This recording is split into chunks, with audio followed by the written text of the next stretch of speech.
네, 안녕하세요. 메르츠 자선행의 조니 대표입니다. 네, 안녕하세요. 예, 네, 안녕하세요. 예. 어떻게 불러야 되나요? 이제 네. 제가 이제 국회의원도 하시고, 예. 근데 저하고 인연은 한 10 몇 년 됐죠?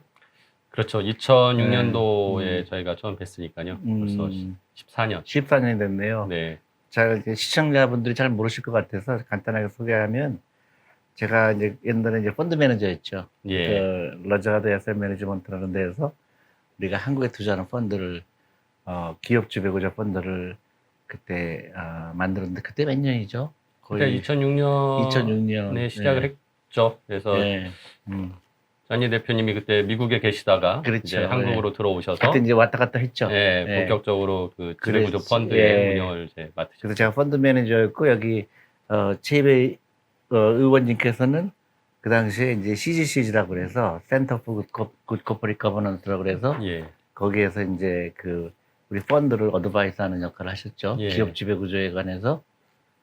제가 그죠? 이제 우리 또 대표님이 회계사셨고. 대표님이 아무튼 이제 투자할 회사를 예. 종목들을 골라 오시면 그 포트폴리오 안에서 저희가 이제 기업 지배 구조에 관한 전략. 그래서 그러니까요. 여기는 어떤 부분이 지배 구조상 취약하다. 그래서 음, 이런 부분에 대한 음. 걸 개선시키면 기업 가치가 그렇죠. 올라갈 그러니까 것이다라는 회사의 정보를 가치가- 찾아내는 거죠. 그렇죠. 그래서 그 기업 지배 구조를 조금만 향상을 시키면 기업 가치가 훨씬 올라가기 때문에 예. 이제 그 당시에 그 투자 전략 중에 하나가 한국의 기업 지배 구조도 좋아지게 하고 예. 또 동시에 이제 우리 투자한 투자가들도 돈을 벌고 예. 그런 선순환을 하기 위한 펀드였는데 예.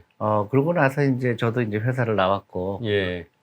이제 한국에 와서 메리츠의 이제 저기 대표를 맡게 됐고 또 저는 이제 국회의원이 되셨고 아주 16년에 국회의원이 됐죠. 예, 되셔서 다시 만난 거죠. 네. 길거리에서는 자전거 타고 가다가 만난 적이 있는데 네. 그죠?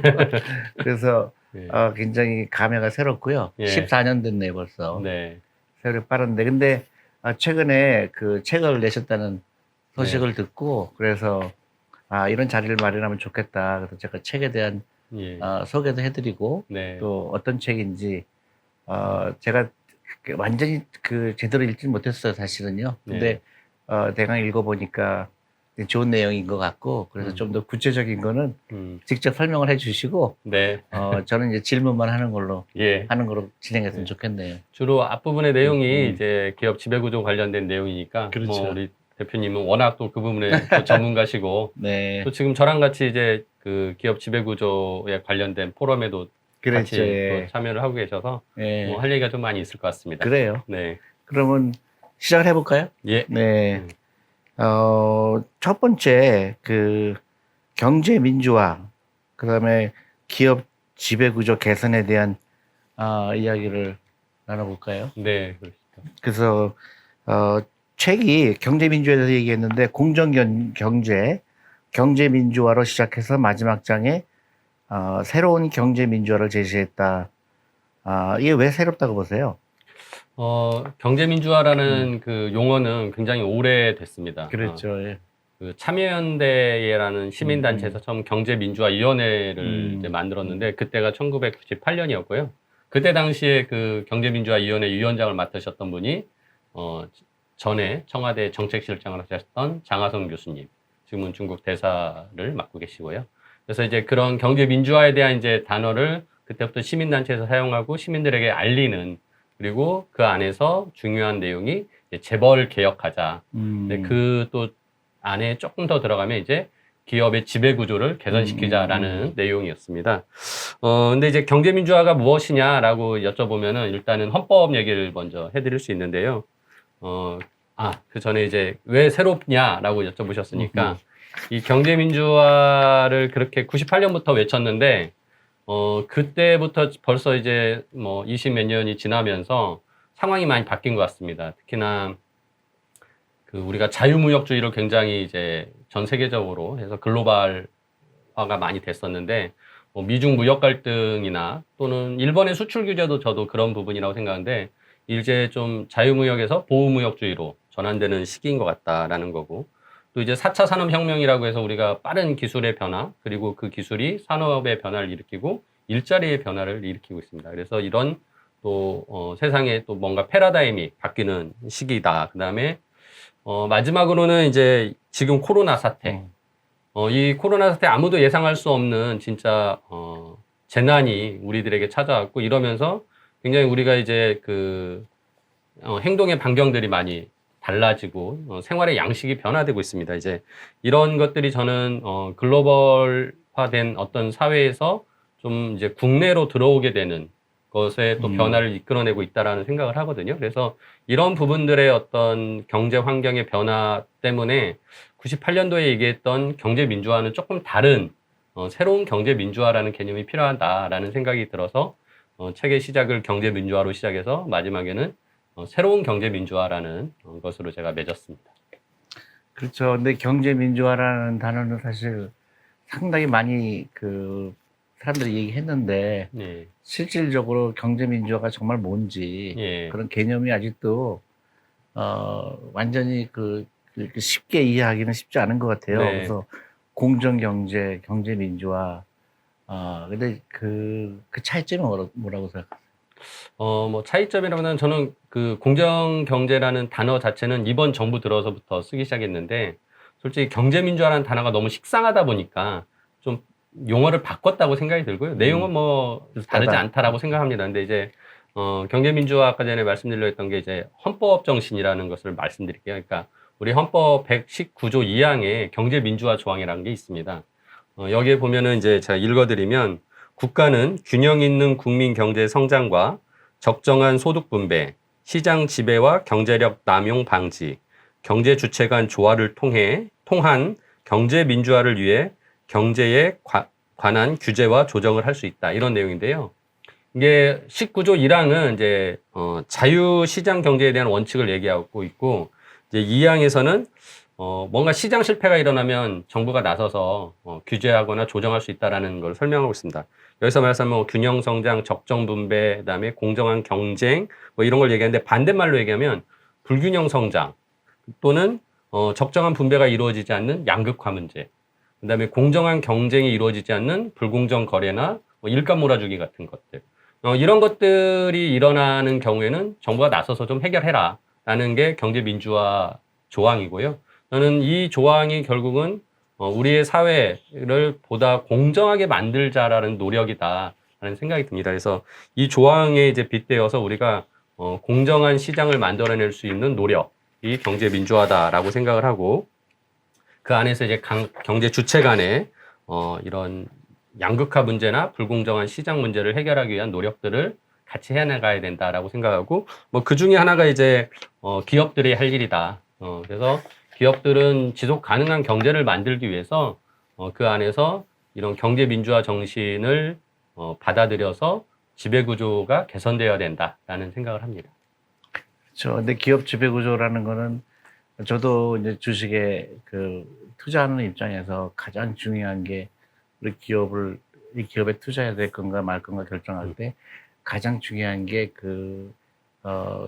매니지먼트 퀄리티거든요. 네. 그 중에서 가장 중요한 핵심이 기업 지배 구조인데, 그러니까 사람들이 이제 기업 지배 구조 하면 아직도 잘 확 와닿는 게 없는 것 같아요. 그러니까 네.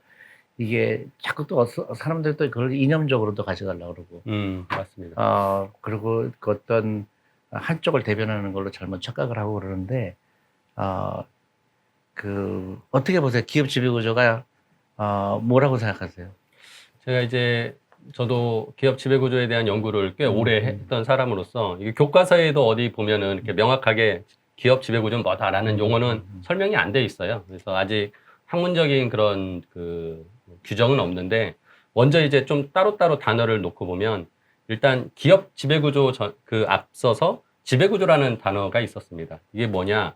이게 원래 정치나 행정 분야에서 나온 단어거든요. 그래서 우리가 이 민주주의 사회를 살아가면서 어떻게 하면은 더 유권자, 국민들의 뜻을 잘 받아들일 수 있는가에 대한 고민을 했고, 그것을 지금의 민주주의에서 우리가 흔히 상권분립이라고 하는 입법부, 행정부, 사법부가 있잖아요. 이 정치 구조에서 유권자의 뜻을 더 잘 받아들일 수 있도록 하는 어떤 소통 관계. 그거를 이제 협력적 통치라고 표현을 해서 협치라고 얘기를 합니다. 그래서 이게 이제 우리가 행정 정치 분야에서 이런 개념을 기업에 가져온 거죠. 그러면 또 이제 기업이라는 것은 제가 보기엔 이제 우리가 흔히 딱 그냥 생각하면 회사를 생각하고 우리가 가장 기본적으로 회사는 주식회사가 가장 일반적으로 우리가 보여지는데 주식회사는 또 어떤 구조냐? 주식회사는 이제 주인이 누구냐를 한번 이제 점검해 볼 필요가 있는데 저는 이제 주주다. 근데 왜 사람들이 이제 회사의 주인은 주주다. 이게 쉽게 상식적으로 이해하지만 때로는 아니 노동자가 회사의 주인 아니냐? 야, 소비자도 없으면 회사가 안 되니까 소비자도 주인 아니냐? 이런 얘기를 한단 말이에요. 근데 이런 다양한 이해 관계자들이 회사와 관련을 맺고 같이 회사를 이끌어 갈 수는 있지만 최종 가장 중요한 건 법적으로 봤을 때 회사를 처음 만들 때 돈을 냈고 그다음에 회사가 진짜 마지막에 사망할 때 사라질 때 마지막 남은 자녀 재산을 가져갈 수 있는 사람이 주주거든요. 그래서 처음과 끝을 책임지는 사람입니다. 그래서 저는 이제 주식회사의 주인은 법률적으로 주주라는 걸 명확하게 우리가 가져갔을 때 그럼 이제 지배구조에 대해서 어떻게 연결이 되냐? 결국은 회사라는 구조 안에서 주인인 주주의 의사를 더 잘 반영시키는 것이 좋은 기업 지배구조다. 그러니까 아까 전에 국가로 얘기하면 국민의 뜻을 더 잘 반영시키려고 입법부, 행정부, 사법부 같은 권력기관들이 소통을 많이 해서 협치를 해야 되는 것처럼 기업에서는 주주인, 주인의 의사를 더 잘 시키기 위해서 소통하면서 회사의 권력기관, 이번에 이제 이사회, 뭐 감사기구, 경영진 이런 사람들이 소통을 잘해서 뜻을 더 주주의 뜻을 반영시키는 거다라고 생각을 하거든요. 이렇게 보면 이제 정치하고 기업하고 이렇게 좀 연관을 놓고 해서 생각해 보면 조금 지배구조에 대한 개념이 생깁니다. 네. 그렇죠. 근데 제가 이제 좀 이제 기업 지배구조를 봤을 때, 이제 그런 이제 어떤 이론적인 거 예. 굉장히 중요하고, 근데 정말로 기업 지배구조가 좋은 기업 지배구조와 나쁜 기업 지배구조의 그걸 봤을 때, 저는 생존의 이슈라고 생각해요. 그러니까 나쁜 기업 지배구조를 가진 회사는 살아남기 쉽지 않은 거죠. 저는 네.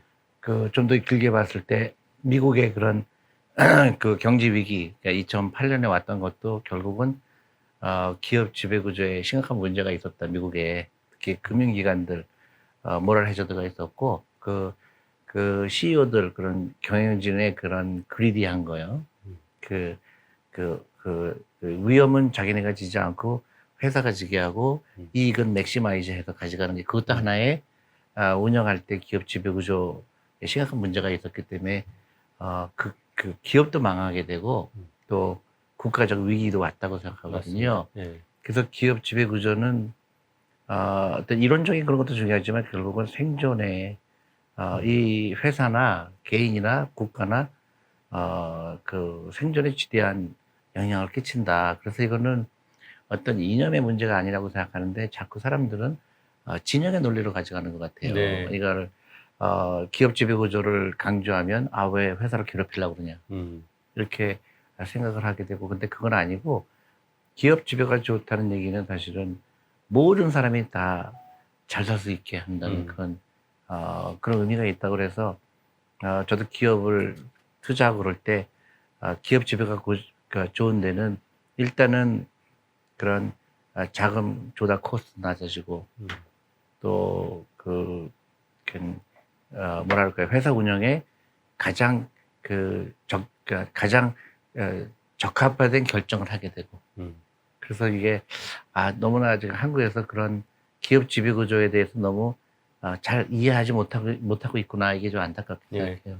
그러니까 저는 이제 앞서서 말씀드린 대로 주주와 더 많이 회사의 내부인들이 소통해서 주주의 이익을 같이 올려가는 거다라고 생각을 하는데요. 근데 이제 그렇게 보면은 그러면 주주만을 다 위한 것이냐라는 이제 얘기를 하게 되는 건데 이제 그런 면에서 저는 아까 전에 제가 이 경제 민주화의 개념에 지속 가능한 기업과 지속 가능한 경제에 대한 얘기를 좀 드렸는데 지속 가능한 기업이 되려면 당연히 그 안에 수많은 이해관계자들이 또 그 같이 소통을 해야 되거든요. 그래서 예전에 어떤 주주 자본주의 이런 거에서 조금 이제 넘어서서 이해관계자 자본주의라는 거를 이제 조금 수용해야 될 때가 아닌가라는 생각을 근데 하는데요. 이제 그거 예. 글쎄요 좀 그 이제 뭐 시간이 많지 않으니까 다 예. 깊이 들어갈 수 없는데 투자하는 입장에서는 그런 이렇게 의미가 약간 이렇게 변질되는 것에 대해서 굉장히 걱정이 많아요. 네. 그러니까 주주인데 주주의 이익을 맥시마이즈하는 게 기업인데 갑자기 뭐 또 저기 소비자도 들어와 있고 또 거기에 종업원도 들어와 있고 그러니까 이게 희석이 되는 것 같아요. 진짜 의미가 정말 중요한 게 이렇게 생각하는 사람도 있고 저렇게 생각하는 사람도 있고 또 어떤 경제학자는 또 이렇게 얘기하고 그러니까 이것 때문에 또 많은 사람들이 쉽게 이해하지 못하는 부분도 있구나 그런 생각을 해봤습니다. 그래서 이제 제가 그 책에 설명했던 게 그런 부분인데요. 우리가 이제 기업이 더 많은 주주의 이익을 얻으려면 매출액이 높아져야 됩니다. 그러면 매출액을 높이려고 예를 들어서 소비자를 속인다. 품질이 낮은 물건을 더 비싸게 받는다거나 아니면은 뭐 진짜 그 담합을 통해 가지고 더 많은 이득을 얻으려고 한다. 이렇게 했을 경우에는 회사는 일단 돈을 많이 벌 수 있지만 그 회사는 지속 가능해지지 않는 거죠. 소비자로부터 물론이죠. 외면당하거나 또는 국가가 이제 담합행위에 대해서 또 처벌할 수도 있기 때문에 이제 그런 문제. 그리고 뭐 예를 들어서 원가를 낮추기 위해서 뭐 흔히 이제 우리가 중소기업 간의 그 거래에서 단가 후려치기, 막 매출 원가 그 재료비를 낮추려고 하거나 또는 거기에서 일하는 노동자들의 월급을 막 깎고 노동 착취를 통해서 비용을 아끼려고 한다. 뭐 그렇게 해서 이득을 더 얻을 수 있지만 그런 것들은 또 사회적 책임을 다하지 않은 것이기 때문에 기업의 지속 가능성을 담보할 수 없거든요. 그래서 저는 이제 그런 여러 가지 그 이해 당사자들 간의 어떤 조율도 필요하고 그 안에서 결국 회사가 지속 가능해야 기업의 이익도 계속 나올 수 있고 주주들에게도 혜택이 된다라고 생각을 합니다. 그래서 우리가 지속 가능한 기업이라는 부분에는 이제 기업의 거기에다 포함된다 이거는. 사회적 예, 책임이 예. 포함되고 뭐 그런 부분들을 주주가 어떻게 보면 또 이끌어내야죠. 기업 경영진들이 불법 행위를 하거나 이런 거를 막아낼 수 있는 거는 결국 주주가 좋은 이사들을 뽑아서 그렇게 또 견제할 수 있게 해야 되는 것이기 때문에 저는 아무튼 우리가 좋은 기업 지배구조를 만드는 것은 지속 가능한 기업을 만드는 것이기 때문에 주주의 역할이 더욱더 중요해진다라고 생각을 합니다. 예. 그 다음 질문으로 예. 연결되네요. 자연스럽게 우리가 좋은 기업 지배 구조가 반드시 주주의 이익만을 추구하는 건 아니다. 예. 그러니까 일반인들이 갖는 기업 지배 구조에 대한 오해 예. 이건 좀 더 설명하실 게 있어요? 예. 그래서 제가 이제 좀 우리가 올바른 기업 지배구조에 대한 관점을 가졌으면 좋겠다라는 내용도 네, 책에 실었는데요. 그러니까 가장 먼저는 기업하고 기업은 이제 법인이죠. 그다음에 기업을 경영하는 경영진 또는 거기에 지배주주라고 할 수 있는 우리 재벌로 따지면 재벌 총수라고 할 수 있는 개인이 있습니다.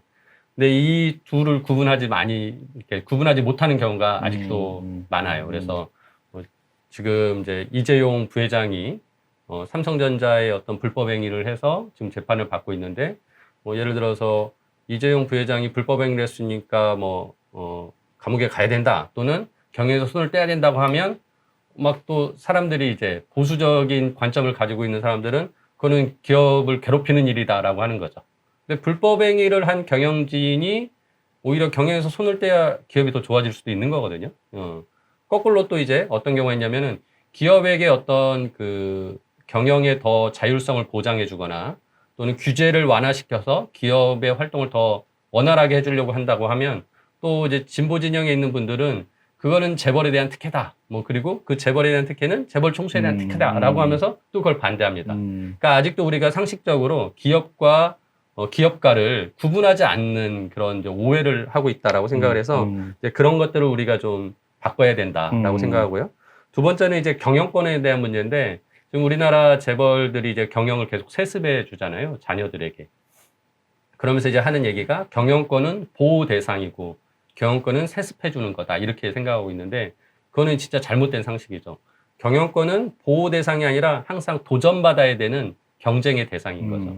그래서 더 좋은 경영진이 그 경영권을 획득을 해야 기업이 더 잘 되게 할 수 있는 것이고 특히나 우리 지금 한국의 재벌들이 경영 능력을 검증받지 않은 그런 그 후계자들이 경영을 이제 하게 되면 오히려 기업을 망칠 수 있는 위험에 이제 저는 있다라고 해서 좀 21세기에 맞는 진짜 경영 그 승계 시스템이 좀 필요하다고 생각하고요.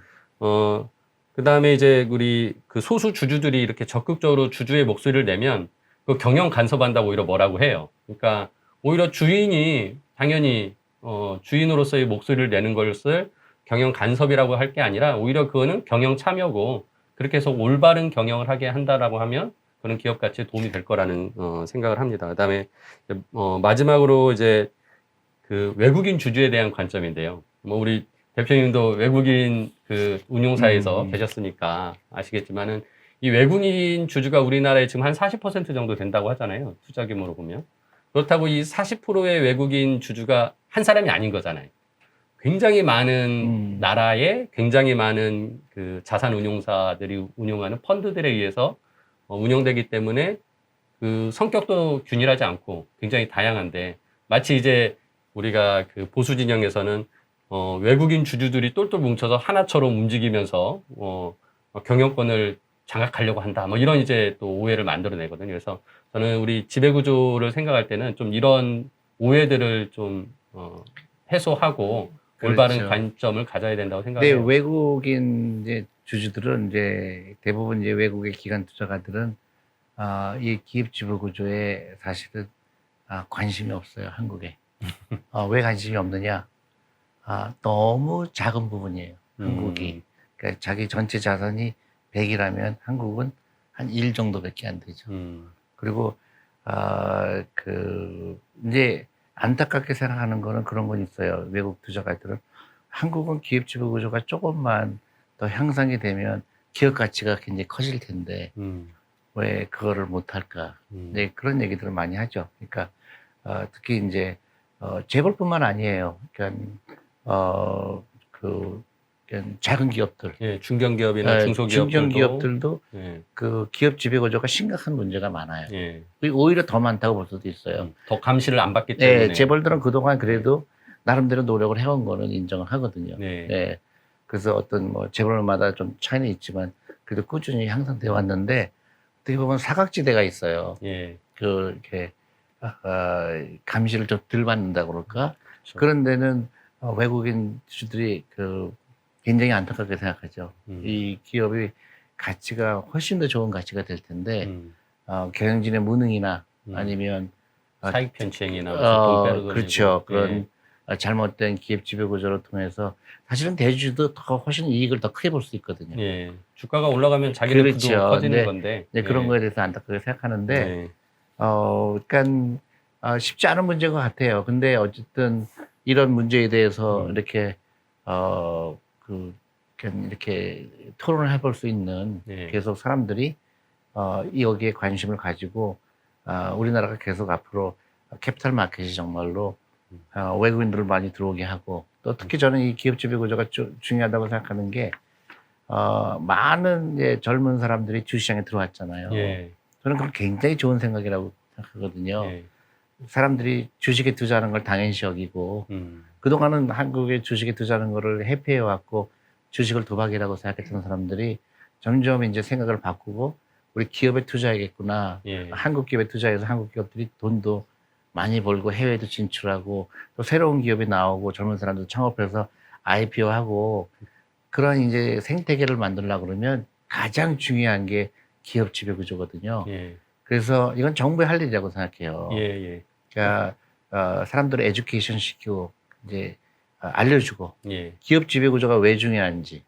우리 IMF가 온 것도 기업 지배 구조 때문에 온 거거든요. 예. 저는 그렇게 생각하거든요. 그러니까 나쁜 기업 지배 구조가 한 나라를 무너뜨렸을 때가 보거든요. 그래서 이거는 너무너무 중요한 이슈다. 예. 그래서 그 정부 쪽에서도 정말로 관심을 갖고 이제 모두 다 그런 진영 논리가 아니고 그다음에 뭐 이거는 뭐 이론적으로는 아무리 설명해도 필요가 없을 것 같아요. 네. 그래서 주주들의 이익을 대변하는 경영진이 있어야 되고 그래서 시간이 많지 않으니까 예. 근데 이제 한국의 기업 현실과 이제 외국의 그런 기업 지배 구조와 현실이 많이 달라요. 예. 근데 그러면 한국 재벌은 어떻게까지 많이 향상을 해왔는데도 불구하고 아직도 문제가 많다고 생각하시는 건가요? 예. 저는 뭐 이제 제가 20년 동안 음. 넘게 한국 재벌들의 지배 구조를 개선하기 위해서 이제 시민운동도 하고 또 국회에서 의정 활동도 했었는데요. 우리 뭐 한국 재벌들에 대해서 좀 평가를 하자면 솔직히 재벌이 그 있었기 때문에 우리나라가 경제 성장한 건 맞습니다. 그러니까 무에서 유를 창출한 굉장히 초기에 그 창업을 했었던 분들은 그 기업가 정신을 가지고 했다고 봐요. 물론 이제 그 과정에서 뭐 일본의 그 치하에서 우리가 해방이 되면서 그 일제의 적들이 남겨놓은 그 재산들을 뭐 이렇게 재벌들이 획득할 수 있는 기회가 있었던 거죠. 초기에. 또는 미 군정 당시에 우리가 또 굉장히 많은 원조를 미국으로 받았는데 그 원조에 대한 자원들을 또 많은 특혜를 통해 가지고 또 활용할 수 있었거든요. 뭐 아무튼 그런 과정을 통해서 재벌이 성장을 했고 그 재벌이 성장 과정에서 뭐 어떤 부분들은 굉장히 좀 불법적이거나 또는 굉장히 그 노동자를 탄압하는 부분에 있어서는 사회적으로 올바르지 않은 부분들도 많이 있었죠. 그런 과정에서 재벌이 성장을 했는데 저는 그러면 이제 이 재벌들이 예전에는 서로 많은 것들을 그래도 경제 성장을 통해서 국민들에게 그 같이 누려왔단 말이죠. 근데 어느 순간에 우리가 그 외환 위기를 겪고 또 금융 위기를 겪는 그런 경제 위기 과정에서 오히려 재벌들이 더 그 경제력을 집중화시키고 그 거래하던 중소기업들이나 또 일하는 노동자들에게 어떤 그 혜택을 이제 안 주는 거죠. 같이 성장할 수 있는 그거에 대해서 나누지 않는 것. 그러면서 이제 저는 양극화 문제도 생겼다라고 생각하고 특히나 이제 그 과정 속에서 대중소기업 간의 이 양극화 문제가 너무 이제 심해져서 그게 이제 한 10년 전부터 우리나라의 한국 사회에서 가장 큰 경제의 문제. 그러니까 한국이 경제가 저성장 국면으로 가고 양극화가 심화되면서 과연 이게 지속 가능한 국가 사회가 될 수 있겠느냐라는 고민들이 생긴 것 같습니다. 특히나 재벌들 안에서도 굉장히 상위 재벌로 더 집중돼서 또 그 격차가 심해지거든요. 그래서 너무 이 부가 한쪽으로 집중되는 것, 경제력이 집중되는 것은 국가적으로도 어떤 리스크를 키우는 거라고 생각해서 이제 그런 부분들을 완화시키는 노력이 필요하고 아무튼 그래서 이제 정리를 하자면 재벌 대기업 중심으로 성장한 경제 체계에서 어느 순간 우리는 너무 기울어진 운동장을 가지게 된 것 같고 이 기울어진 운동장을 좀 바로 잡아야 된다고 생각했던 게 저는 이제 공정한 경제 생태계를 만들어야 된다라고 생각을 한 겁니다. 네. 그렇죠. 근데 그거가 그렇게 일어나려고 그러면 이제 저는 계속 제가 주장하는 거지만 이 자본가가 되려고 하는 노력이 그 일반 사람들 필요하다. 네. 주식을 소유하지 않는 사람이 너무 많아요. 음, 아직도 주식을 위험하다고 생각하는 사람이 예. 많기 때문에 이런 어떤 개혁을 한다든가 기업 지배 구조에 대해서 필요성에 대해 얘기하는 게 실감이 안 와요. 뭔가 주식을 가져보고 내가 예, 나하고 이익하고 기업에 상관이 없는 대해서 거거든요. 예, 그렇죠. 관심이 생겨야 그래서 관심이 미국의 그런 예. 미국이 그 401 K를 만들면서 그 다음에 그런 많은 사람들이 주식에 참여함으로 인해서 미국 정부도 이 기업 지배 구조의 중요성을 알게 됐고 그거를 계속 강화했거든요. 예. 근데 한국도 마찬가지로 이제 기업들도 이제 주식을 그 근로자들한테 나눠주고 자연스럽게 이해관계자가 서로 견제할 수 있는 시스템이 되면 저는 이런 기업 지배 구조도 더 빨리 향상될 수 있다고 생각하거든요. 근데 지금 이해 당사자가 아닌 거예요. 우리 그러니까 국민들이 대부분의 더 관심을 사람들은 많이 가져줘야죠. 그 다음에 주식 투자를 통해서만이 빈부격차를 줄일 수 있다고 보거든요. 그러니까 미국 같은 경우에 저소득층이 주식 투자했을 때는 많은 세금 혜택을 주거든요.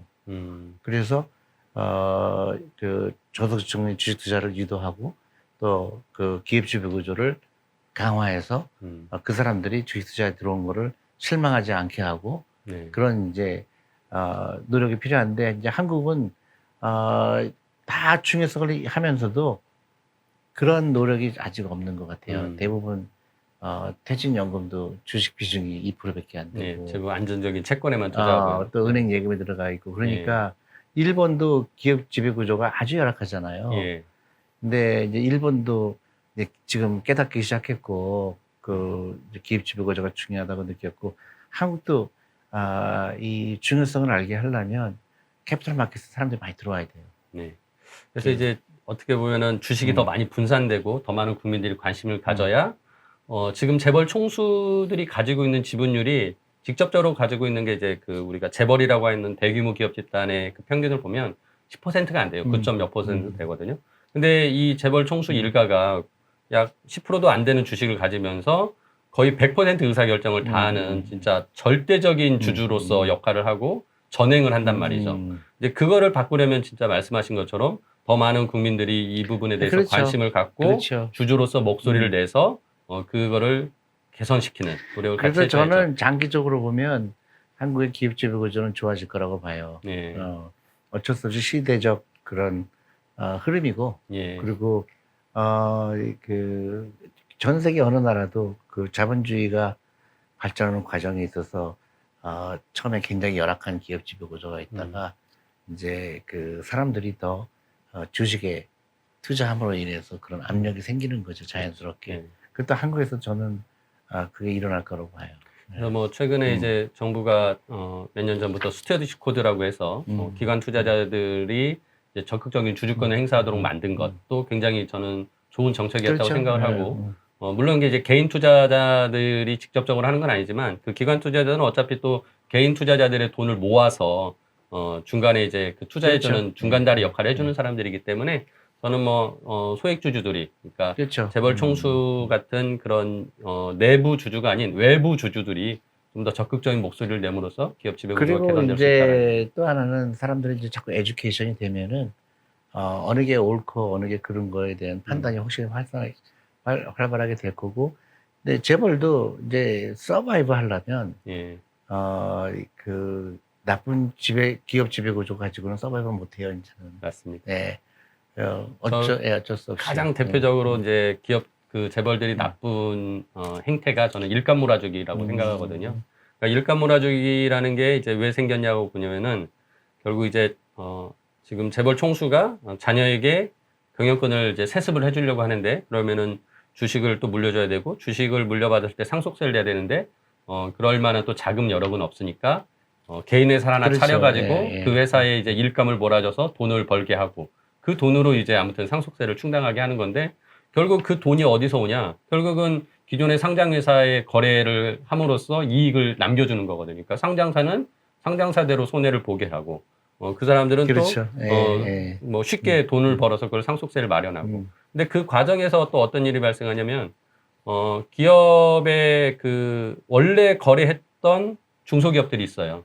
근데 일감 몰아주기 하려고 그 재벌 총수가 개인 회사를 만들면 그 중소기업 간의 거래가 그 끊어지죠. 중소기업들도 피해를 보게 피해를 되죠. 보죠. 그래서 시장에 그 불공정한 또 행태를 만들거든요. 근데 그게 이제 그렇게 하는 사람들도 처음엔 이익이라고 생각하지만 결국은 그게 그 회사가 위험하게 되는 길을 가게 돼 있어요. 그렇죠. 너무 쉽게 네. 경영을 했기 때문에 위기가 왔을 때는 무너지죠. 네. 그러니까 어떤 기술력이 있는 중소기업을 배제하고 그 어떤 친척이 운영하는 회사를 했을 경우에 예. 그 물건의 질이 나빠지게 되고 예. 또 신뢰도가 떨어지게 되고 맞습니다. 결국은 그래서 무너지게 되죠. 그래서 예. 기업 지배 구조라는 거는 사실은 국가 경쟁력에 굉장히 중요한 그 요소죠. 예. 근데 사람들 아직 거기까지는 잘 이해를 못하는 것 같아요. 말씀하신 것처럼 저는 이제 우리나라에서 그 가장 많이 일감 몰아주기가 일어나는 업종이 물류하고 그다음에 이제 그 시스템 통합 회사 내에 이제 그 전산 관련된 그런 업체들을 하는데 그룹마다 그런 그 시스템 통합 업체 SI 업체라고 하는데 그런 거 하나씩 만듭니다. 그렇게 해가지고 그룹 내에서 그룹 내 일감만 뽑아가지고 일을 하니까 물론이죠, 예. 유지는 되는데 이제 그러다 보니까 진짜 우리가 세계적인 그 경쟁력을 갖추는 경쟁력이 안 돼요. 없어요. 그러니까 너무 예를 들어서 쉽게 장사했기 때문에. 그러니까 뭐 오라클이나 SAP나 뭐 또는 IBM 같은 세계적인 그 SI 업체들이 있는데 우리나라는 그냥 그룹 내에 고만고만한 애들끼리만 있다 보니까 세계적인 기업이 안 생기고 물류도 마찬가지예요. 뭐 UPS나 페덱스 같은 세계적인 물류 기업인데 우리나라는 다 또 그것도 그렇죠. 그룹 내에서 그만한 회사들끼리 자기네 그룹 일감을 가지고서 유지하면서 사익 편취를 하는 그런 행위 때문에 국가 경쟁력이 떨어진다고 봅니다. 또 하나는 이제 미국도 마찬가지지만 새로운 산업이 생기고 새로운 기업이 나오면 처음에는 이제 재벌의 비중이 기존의 재벌의 비중이 전체 경제에서 크게 차지했다 그러면 미국 같은 경우는 새로운 무슨 테슬라라든가 예. 뭐 아마존이라든가 이런 기업들이 다 죽이잖아요. 옛날 네. 기업을. 그래서 재벌도 마찬가지로 그런 위기를 느껴야 된다고 봐요. 그러니까 새로운 기업이 이렇게 코퍼레이트 거버넌스, 그런 기업 지배 구조가 좋은 새로운 생태계가 나타나면 경쟁력이 확 떨어지거든요. 네. 근데 우리나라도 이제 그런 때가 오기 때문에 저는 전반적으로 한국도 그런 생태계만 만들면 새로운 기업이 나오게 되고, 그런 기업들이 새로운 아이디어, 그다음에 좋은 기업 지배 구조를 갖춘다 그러면 저는 한국에 희망이 있다고 보거든요. 그래서 저는 이제 좋은 기업 지배 구조를 갖추는 내용이, 저는 이제 아까 말씀드렸던 대로 주주들의 의사를 더 잘 반영시키는 이사회가 만들어지고, 그리고 또 그 이사회가 이제 경영진을 제대로 감시 감독 역할을 하는 거죠. 우리가 이제 많이 또 오해하는 부분이, 이사회라고 하는 그 이사회 멤버와 경영진을 우리가 동일시하거든요. 그러니까 우리 실제로 많은 경우가 같은 역할을 해요. 회사의 이사가, 등재된 이사가 또 경영진으로서 일을 하다 보니까. 근데 원래 엄격하게 이제 그 우리가 상법상에 보면 이사는 따로 있고 또 경영진이 따로 있고, 이사는 의사결정 기구이고 그 의사결정된 내용을 집행하는 집행기관으로서 경영진이 있는 거고, 그거를 잘 하는지 안 하는지를 이사회가 감시 감독 역할을 하는 건데, 우리는 그게 이제 거의 동일체로 움직이다 보니까 자기가 자기를 감독하는 모순에 빠지는 거죠. 그러다 보니까 우리나라의 기업 지배 구조가 안 좋은 부분이 바로 그런 부분인 것 같습니다. 근데 이제 국회에 계셨으니까 예. 이제 이제 법적으로 좀 얘기를 하려고 그러는데, 우리 한국의 상법을 보면 굉장히 모순되는 것들이 많아요. 예. 그러니까 예를 들면 이사회의 독립성이 중요한 게 아니라 이사회는 회사의 이익을 극대화하는 걸로 돼 있거든요. 예. 주주에 대한 얘기가 빠져 있어요. 맞아요. 네. 그러니까 주주가 권한을 위임해줘서 주주의 이익을 위해서 일을 하는 게 이사인데, 주주와 회사가 또 다르게 취급되면서 그러니까 이사회는 그 회사에 로열해야 된다. 예. 그게 법이에요, 한국 예. 법에. 이 법 조항은 그렇게 되어 있습니다. 네, 그러니까 굉장히 모순적인 거죠. 그래서 그러니까 대법원이 이제 그걸 판단의 근거로 뭐 그러니까요. 이제 주주의 이익을 훼손이 됐는데 회사를 그렇죠. 위해서 일했으니까 괜찮다라고 하는 그렇죠. 그런 판결들을 굉장히 했죠. 근데 예. 그런 그 법이 바뀌는 거에 대해서는 어떻게 전망하세요? 저도 뭐 그런 법 개정을 위해서 저도 열심히 그 개정안을 냈었고, 하지만 안타깝게 20대 국회에서는 거의 다 이제 통과가 안 됐는데, 지금 뭐 또 정부가 이제 공정경제 3법이라고 해서 지금 최근에 또 그런 지배구조 개선된 안을 내긴 했는데, 그 부분은 빠져 있어요. 예, 이사가 주주의 이익을 위해서 일해야 된다라는 부분이 좀 들어가야 되는데 없어서, 뭐 그런 부분들은 계속적인 법 개정 운동을 좀 해야 될 필요가 있겠습니다. 그러면 그 경제민주화 지배구조 해법을 여러 입법을 추진했는데, 책에서 책에서 밝힌 거는 이제 성공한 얘기도 있고, 예, 또 실패한 얘기도 있고, 예. 좀 얘기 좀 해주시죠.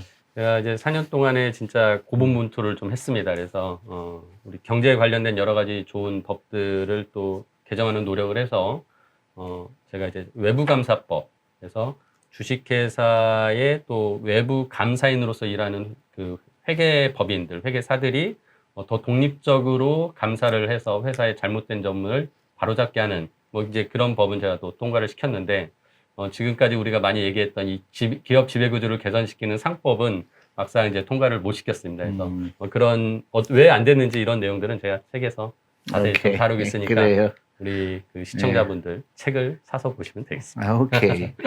그럼 여기서 일부를 마치고요. 예. 또 다른 얘기도 좀 약간 휴식을 취하시고, 예. 또 2부에서 2부에서 또 뵙도록 하도록 하겠습니다. 하겠습니다. 예.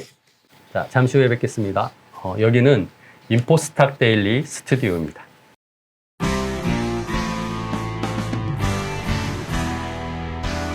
한국형 블룸버그, 인포스탁 미디어 그룹. 기업을 봅니다. 인포스탁 데일리.